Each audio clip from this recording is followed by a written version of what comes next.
What's up, people? This is DET Aquarium. In this video I'm going to go into some of the products that I use to create this successful aquascape.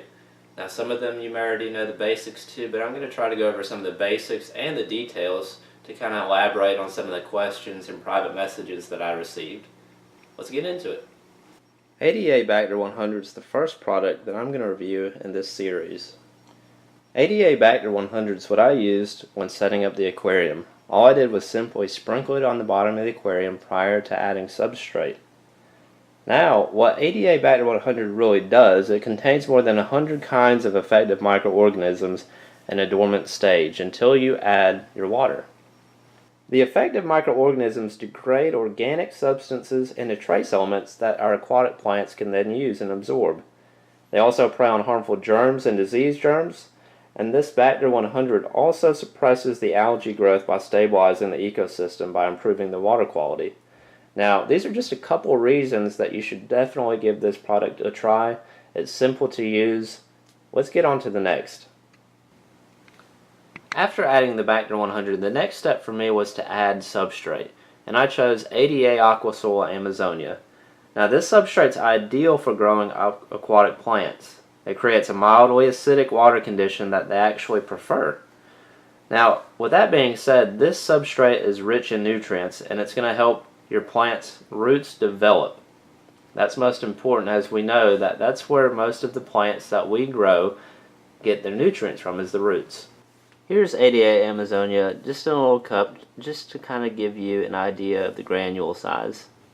The next thing I chose, or the next reason I chose this substrate, is because it actually buffers your pH. It lowers the pH a little bit below neutral, and that's what I really was looking for in setting up this shrimp tank. Now that's ideal because shrimp actually prefer a mildly acidic water as well. After adding my substrate, the next step for me was to create a hardscape. I decided to use ADA hornwood as well as ADA Yamaya stones. Now, I really like the characteristics of this hornwood. I think it's, above all else, some of the best I've seen. Now, you do have to use a couple pieces to kind of get the branchy effect that you're looking for, but I've only used 3 pieces in this aquascape. Now, the 3 pieces, as you can see, aren't being held down by any stones, and it's not going to float away. It's dense enough to stay sunk.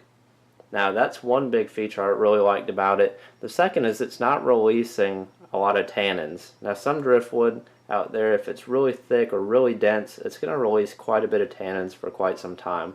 As you can see, the clarity of the water is almost crystal clear, and I've had this wood in here for just a week or a week and a half now.